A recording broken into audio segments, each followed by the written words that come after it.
a ver algunos temas básicos de la fe, pero aunque son básicos, son extremadamente importantes. Y estaba leyendo en el libro de Hebreos, que dice que Dios quiso que su pueblo tuviera muchísima seguridad, y esta palabra que es un poquito rara, pero la entendemos. Dice, acerca de la inmutabilidad, es decir, la imposibilidad de que algo varíe. Y entonces, dice el libro de Hebreos 6, que Dios interpuso juramento. Entonces, Dios hizo algunas cosas, y no solo las hizo, sino que interpuso juramento para decir, esto no va a cambiar, esto es inmutable. Y dice que eso es, fijaos qué bonito, esta esperanza la tenemos como firme y segura ancla del alma. Entonces, vamos a ver lo que son las manifestaciones de la gracia. Tal vez tú vas a pensar que algunas cosas las conoces, pero en el fondo esto es, lo vuelvo a decir, el firme y la seguridad, el ancla de nuestro corazón y de nuestra alma. Entonces, Nila, te voy a pedir que si puedes orar por este tiempo. Padre Celestial, gracias porque un día nos hiciste conocer tu palabra. Por favor, Señor, ayúdanos a hoy estar con los corazones y las Jesús. los oídos abiertos para aquello que tienes, para que hoy aprendamos y para que confirmemos y aseguremos nuestra fe en ti. Te rogamos para el Señor que tú uses a Jorge, que todo nos quede claro y que sigamos aprendiendo y obedeciendo a ti. En el santo nombre de Jesús. Amén. Amén. Mira, un poquito a modo de introducción. Estas son las manifestaciones de la gracia. La gracia es el favor que Dios ha tenido con nosotros, qué es lo que Dios ha hecho en nuestras vidas. Y habría muchísimas cosas, aquí no están todas, pero voy a poner algunos puntos y ahora lo vamos a desarrollar. Pero la primera cosa es que todos los que estáis aquí, todos, hubo un día en el que nacisteis, físicamente, y eso es una manifestación de su gracia. La historia comenzó mucho antes, porque la Biblia habla de la elección, pero vamos a enfocarnos en estos puntos. Todos hemos recibido esa gracia. Todos llevamos la imagen y la semejanza de Dios. Eso es una manifestación de la gracia. Luego, otra manifestación de la gracia, ¿cuál es? Que el Señor envió a su Hijo y nosotros tenemos acceso, tenemos perdón, podemos ser justificados por medio de la cruz. Y cuando llegamos a ese punto somos regenerados y entramos en una línea recta, porque es algo progresivo, y muchos estamos en ese camino, donde estamos en el camino de dar fruto, pero durante ese camino de dar fruto sigue habiendo una realidad, que es el pecado.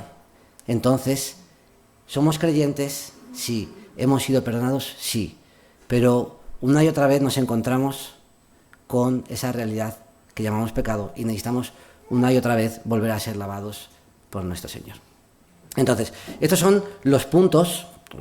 Os podéis imaginar que, otra vez, falta que algún día el Señor vendrá o moriremos y estaremos con el Señor en el cielo. Faltan muchas manifestaciones de la gracia aquí, pero vamos a ver algunas de ellas. ¿Por qué? Porque esto al final es lo que nos da seguridad, esto es lo que tiene que ser un ancla para nuestra vida. Y a veces en nuestra vida te empiezan a surgir dudas y te empiezas a confundir, no sabes qué pasa, por qué el pecado, por qué he vuelto a caer, por qué estoy sintiendo, como ha dicho Astrid, yo no sé lo que está pasando allí. Todos estamos hoy aquí, todos estamos en uno de estos puntos. O hemos recibido únicamente la gracia de nacer, o hemos recibido la gracia de nacer y la gracia de nacer de nuevo, o hemos recibido la gracia de nacer físicamente, de nacer de nuevo, y estamos en el camino de los frutos. Y entonces voy a empezar con un ejemplito de alguien, porque tenemos muchas conversaciones y yo siempre que hablo y cuando hablamos, yo mismo a veces gracias. A veces uno se confunde, el otro está confundido. Mira, un ejemplo. Una persona, llámalo quien sea, es algo inventado, pero una persona que empieza a conocer al Señor y se da cuenta de que algo pasa, es maravilloso, experimenta ese amor de Dios, pero la vida le lleva a una segunda etapa y poco a poco se empieza a olvidar del Señor. Y en su corazón hay una intención de querer, dice, es que quiero acercarme al Señor, pero ya lo he dejado tan aparcado que ya no sé cómo arrancar. No sé cómo volver a encender la mecha. Y acaba viviendo como alguien que es cristiano, pero acaba viviendo como alguien que no es cristiano. Y entonces, ¿qué pasa? ¿Vale? Este es un ejemplo, pero hay otro ejemplo que dice, es que, mira, estoy en el Señor, intento hacer mis cosas, estoy en el camino de la santidad, estoy generando fruto, intento vivir la paz, la paciencia, y no paran de venirme pruebas. Y tú dices, ¿estará el Señor enfadado conmigo? ¿Qué está pasando aquí? Y pudiera haber muchos ejemplos, ¿no? Yo escucho una mala palabra que alguien dice de mí y lo acabo creyendo. Y otra vez vuelvo a lo mismo. Lo que el Señor ha hecho es el ancla de nuestro corazón y tenemos que sujetarnos a eso. Y el Señor ha interpuesto juramento para que nosotros sepamos que lo que el Señor ha dicho es cierto y se va a cumplir. Y nosotros, cada uno, estamos en un punto del camino y lo que tenemos que hacer es entender en qué punto del camino estamos y en función de eso creer las promesas e ir para adelante. Vamos a ver estas etapas, pero algunos principios antes. El primero, y esto es de lo que estoy hablando, la confusión. Cuando tenemos pruebas, interviene la confusión y esto a veces nos bloquea y ese es el principio desde Génesis 3. Fijaos, la serpiente, dijo Eva, la serpiente me hizo errar. Babilonia hace un juego de palabras, significa confundir. A veces en nuestra vida nos encontramos como, es que no sé qué ha pasado. Y entonces estamos confundidos, no sabemos, ¿soy cristiano? ¿No soy cristiano? Fijaos, una persona que tiene 50 años, y de pronto llega y dice a su padre, oye, pero ¿soy tu hijo? Y entonces te encuentras una persona, fijaos, con 50 años, preguntándose si su padre es su padre. Y a veces nosotros como cristianos somos confundidos. Y eso es lo que el Señor no quiere, que estemos confundidos. Quiere que sepamos las cositas básicas, pero que nos agarremos a esas cositas básicas y que sean ancla para nuestro corazón y que caminemos siempre firmes y adelante. El ejemplo lo tenemos en Jesús. ¿Os acordáis? Que Él afirmó su rostro para ir a Jerusalén. Él sabía a dónde iba. Él sabía cuál era la voluntad del Padre. Él sabía lo que tenía que hacer. Y dice ese versículo, como conocéis, que Jesús afirmó su rostro y empieza un camino. Se va encontrando con gente, va haciendo milagros, va enseñando, va haciendo que cada día el reino de Dios esté donde Él está, con un propósito firme. Dice Salmo 43, envía tu luz y tu verdad, estas me conducirán a tu santo templo. A veces en nuestra vida hay mucha confusión, hay oscuridad, no sabemos lo que pasa y necesitamos que el Señor traiga luz. Como cuando estás en casa enciendes la luz y puedes ver lo que pasa y dices, vale, pues cada cosa en su sitio. La confusión no la queremos, porque la confusión es del maligno. Dice en el libro de Apocalipsis que al final de los tiempos Satanás se va a levantar y va a engañar a las naciones. Y a día de hoy igual el diablo quiere engañar a las personas, quiere confundirlas, quiere aturdirlas. Y tantas veces la prueba nos confunde. Pero tenemos que entender que la prueba es parte del proceso. No es para confundirnos, pero es para aferrarnos a las promesas.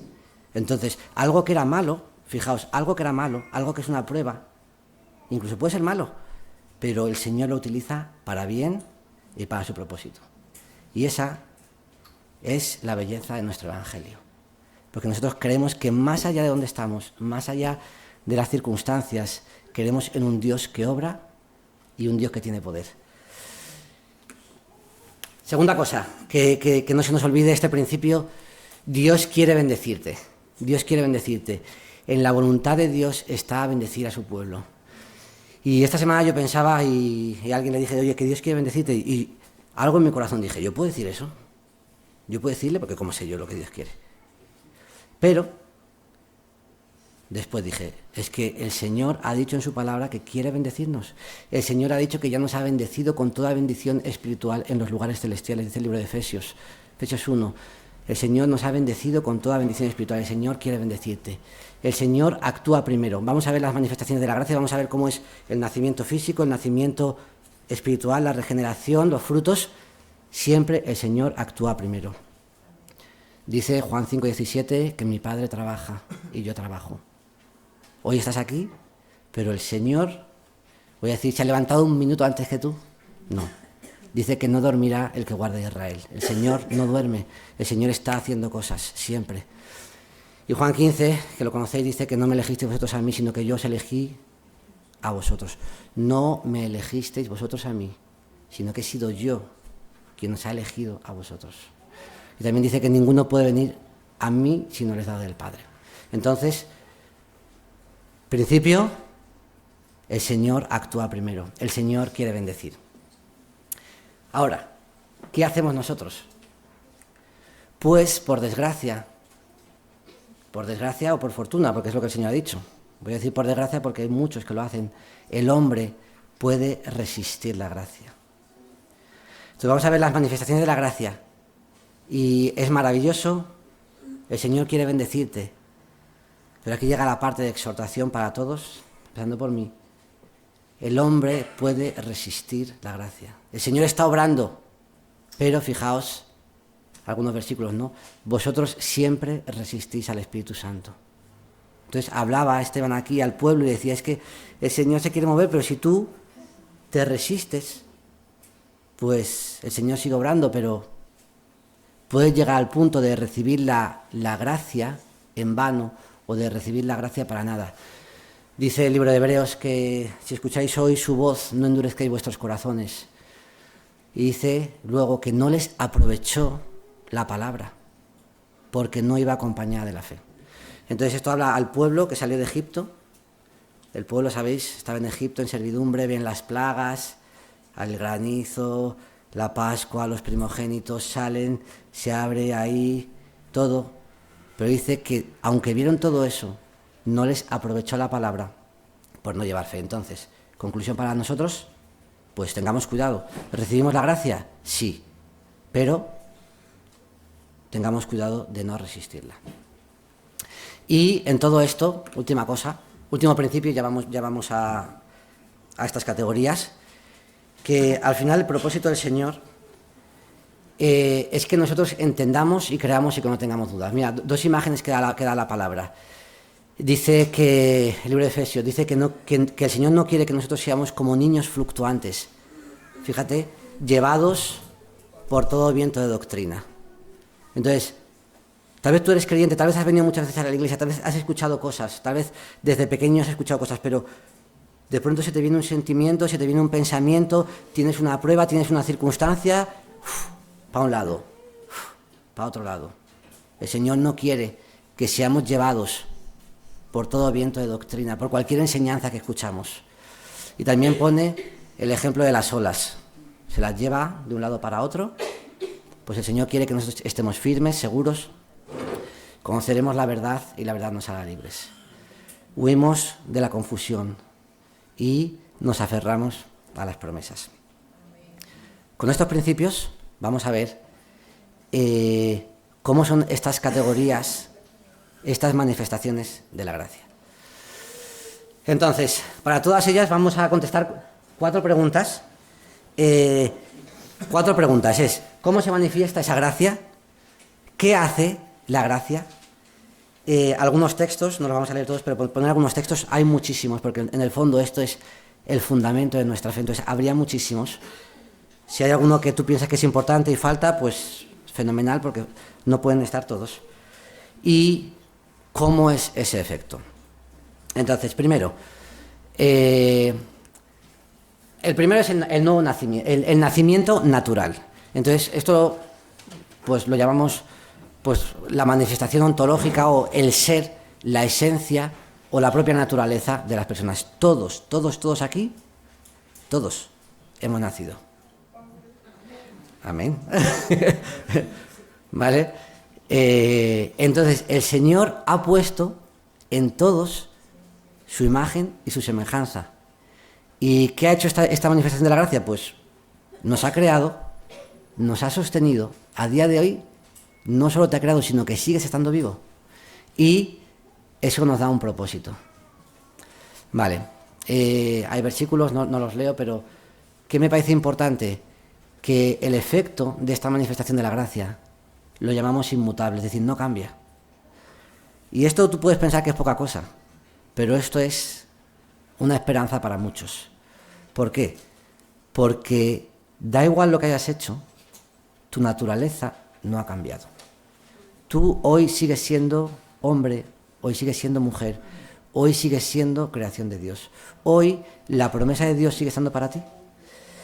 Dice que tanto amó Dios al mundo que ha enviado a su Hijo para que todo aquel que en Él cree no se pierda, sino que tenga vida eterna.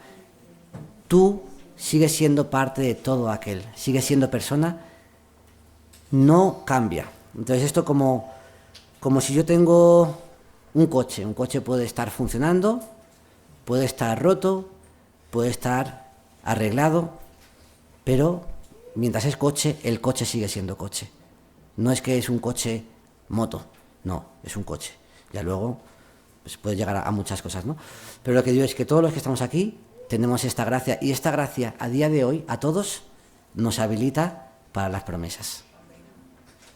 Esta es la más básica, y nos lleva la imagen desde una imagen natural, que es el nacimiento físico, nos lleva a una imagen espiritual, que es la regeneración.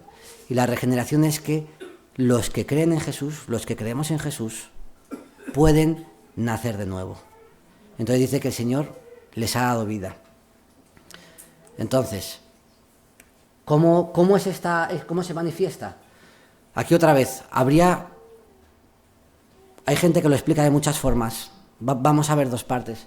Una es judicial o legal. Y esto es, otra vez, tal vez muchos lo conocéis, o todos, o muchos lo conocéis, ¿no? Pero sigue siendo importantísimo. El Señor nos ha dado una provisión espiritual, un cordero, que es capaz de absorber nuestra culpa. Entonces, ¿qué hace el Señor? Nos justifica.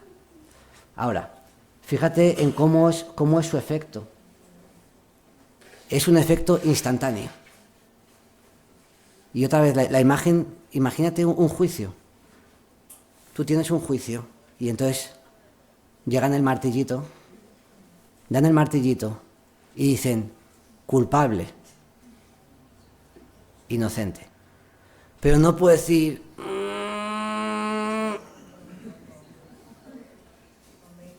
Amén, eso. Solo hay dos categorías, solo hay dos posibilidades. Es culpable o inocente. No admite grises. Y es algo instantáneo. Dice que si confiesas con tu boca, el Señor, te perdona los pecados. Entonces, esto es básico en nuestra fe, pero esto es un ancla para nuestra vida. Es algo que el Señor hizo. Es instantáneo, no es gris. No soy, ¿sabes? Es que yo soy medio tal. No. Tú eres salvo y tienes una consecuencia, o tú no eres salvo y tienes otra consecuencia. Mira, déjame que volvamos a la imagen. Tú vas ahí a un juicio, hay uno que ha robado lo que sea, unas joyas, y entonces el juez dice, mira, hay otro que ha pagado el precio, eres inocente. Vale. Esa persona, cuando sale del tribunal, puede volver a robar, puede volver a pecar.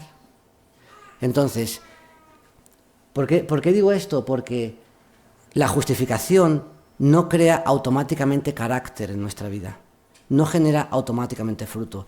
Debe hacernos sentir amados, debe hacernos querer obedecer al Señor, pero lo cierto es que ese ladrón sale y puede volver a hacer lo mismo y tiene que empezar a trabajar en su fe para no volver a caer en lo mismo.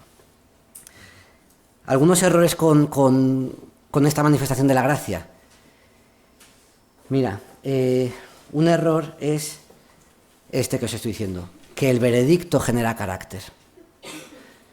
Y muchos de nuestros errores en la fe es porque pensamos que el Señor nos ha salvado, y como pensamos que el Señor nos ha salvado, automáticamente toda nuestra vida va a generar fruto.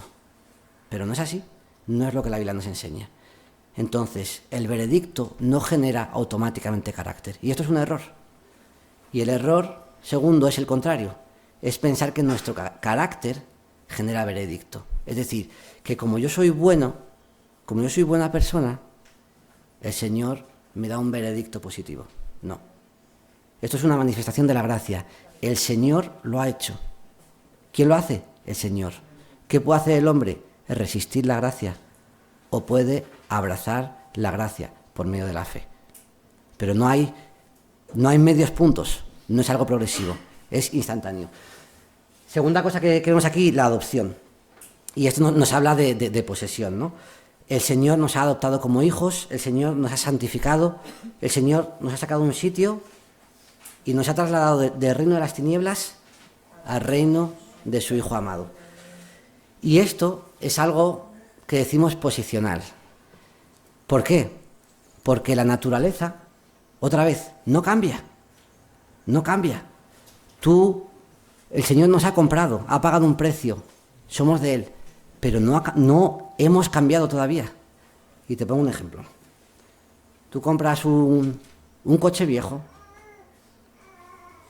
lo cambias de titularidad y el coche pasa de un sitio a otro sitio. Pero el coche, la naturaleza del coche, sigue siendo la misma. Entonces, otra vez, esto nos da una posición delante del Señor, nos da una posición en las esferas espirituales, pero no genera automáticamente los frutos. Y aquí la Biblia habla de varias cosas. Habla de las cosas comunes. Si pensáis en el Antiguo Testamento muchas veces habla de lo común. Lo común es todo. Pero lo común puede llegar a ser santo. Es decir, apartado para Dios. Te pongo un ejemplo. En el tabernáculo había cacharros, había cazuelas. Eran comunes. Hasta que hay un momento que se santifican. Se les saca de un sitio para que empiecen a ser útiles en el servicio de Dios. Eso es lo que Dios ha hecho con nuestras vidas. Siempre hemos sido cazuelas, siempre hemos sido personas, pero el Señor nos ha cambiado la posición. Y la Biblia también habla de hacer algo inmundo o hacer algo profano, que es cuando cogemos algo santo y lo devolvemos a lo común. Y eso es lo que es nuestras vidas. Nosotros éramos comunes, fuimos santificados. Y fijaos qué horror cuando algo que ha sido santificado vuelve a ser común. Eso no es lo que el Señor quiere. Nosotros somos hijos, hemos sido adoptados. Entonces, esa es nuestra posición. Y la tercera fase, hablamos de la nueva vida en Cristo. Y aquí ponemos dos cosas, que son la aptitud, y yo lo he llamado como higiene. La verdad es que no lo habla mucho la Biblia de higiene, pero me vais a entender bien. El pasaje más ilustrativo es este que está en la última cena y Jesús les dice que les va a lavar los pies. Y entonces os acordáis que Pedro dice, no, a mí no me vas a lavar. Y dice Jesús, si no lo hago, fijaos, si no te lavo los pies, no tienes parte conmigo. Y entonces Pedro dice, sí, entonces lávame entero. No hace falta que te laves entero, porque ya estáis limpios por la palabra que os he hablado. Es decir, la palabra nos limpió, pero aunque la palabra nos limpió, seguimos necesitando limpiarnos los pies. En el caminar de la vida seguimos necesitando una cierta, y voy a usar la palabra, higiene espiritual. Sí, necesitamos una cierta higiene espiritual. Y dice 1 Juan 1:7-9, que lo sabemos, dice que si decimos que no tenemos pecado, habla una iglesia. Si tú dices que no tienes pecado, ¿cómo dice? ¿Más alto? Somos mentirosos y la verdad no está en nosotros. Si tú estás aquí hoy y dices que no tienes pecado, eres mentiroso, soy mentiroso y la verdad no está en ti. Pero, dice, ¿cómo dice después? ¿Quién se acuerda? Que si confesamos,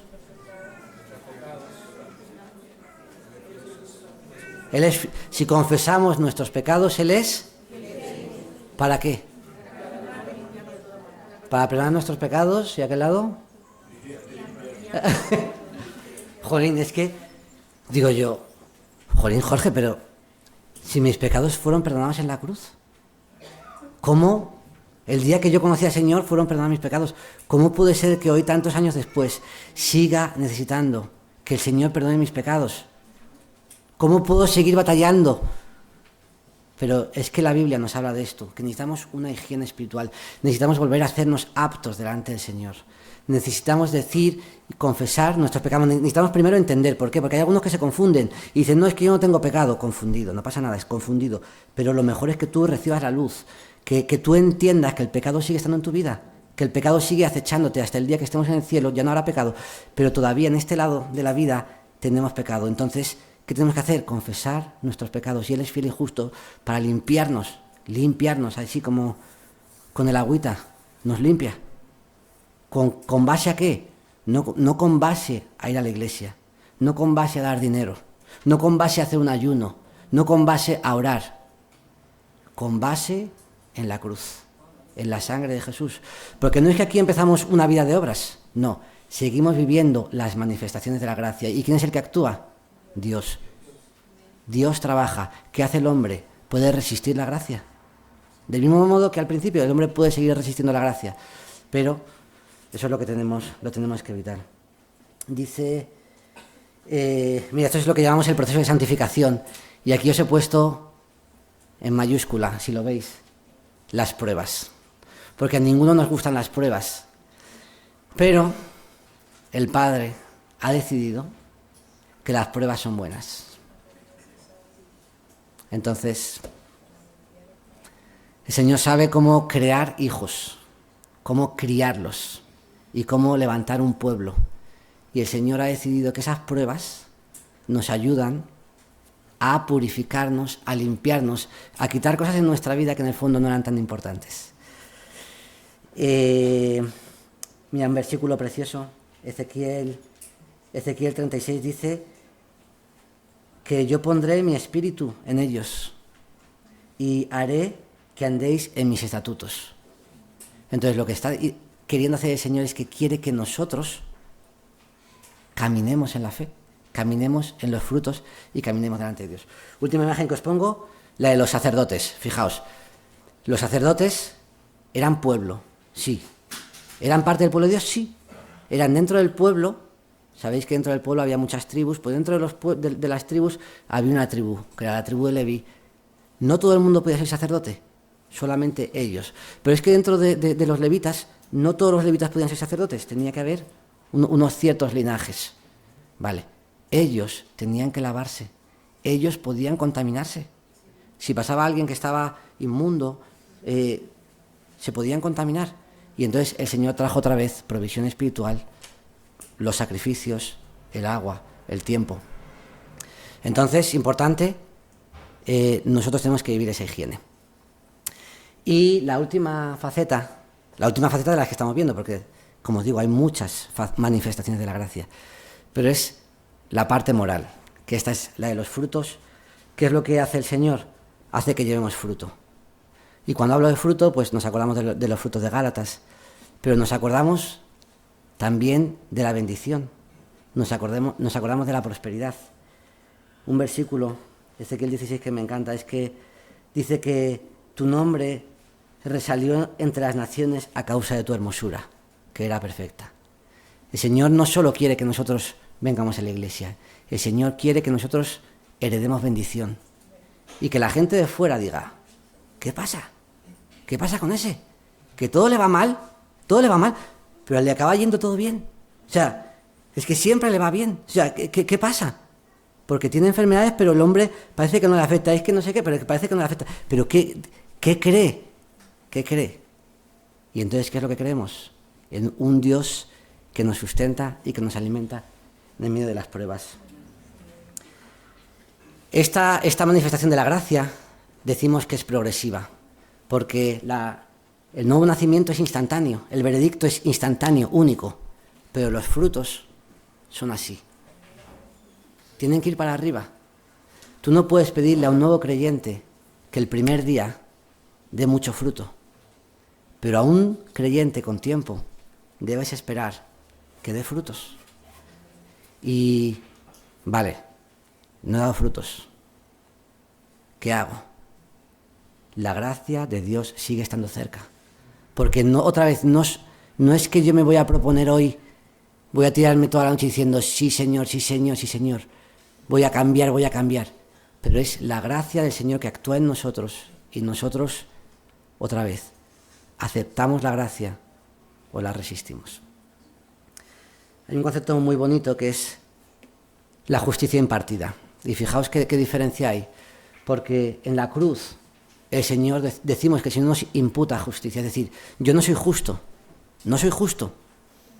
Somos esos ladrones culpables. Pero el Señor dice, mira, te imputo o te doy la justicia de Jesús. Pero el propósito del Señor es que nosotros lleguemos a reflejar a Jesús. De tal forma que ya no es solo que el Señor nos imputa su justicia, sino que nosotros somos justos y llegamos a ser justos y debemos aspirar a ser a la imagen de Jesús. De tal forma que si alguien nos ve a nosotros, debería poder ver a Jesús. Nunca vamos a llegar a alcanzarlo, pero eso es a lo que aspiramos, a ser a la imagen de su Hijo. Mira, casi para terminar. Si tú miras todas estas manifestaciones de la gracia, fíjate que la primera es visible, porque si yo te veo es porque tú naciste. Pero la justificación yo no la veo. Yo no sé si el Señor te ha justificado. Tú no sabes si el Señor me ha justificado a mí. Tú no sabes si yo he sido adoptado. Y tú no sabes cómo es mi higiene espiritual. Solo hay una cosa que se puede ver. Y solo hay una cosa que el mundo puede ver, que son los frutos. Y dice que por sus frutos los conoceréis. Y Jesús dijo esto y es que lo dijo, es que ¿cómo reconoces a un árbol? Yo no entiendo mucho de árboles, entonces, pero si veo ahí un coco, una cocotera, ¿sabes? Entonces, si yo veo un coco caminando, pues digo, pues es un coco, ¿sabes? Pero en cambio, si veo, pues... Entonces, fijaos que solamente para el mundo y para la Iglesia solamente son visibles los frutos.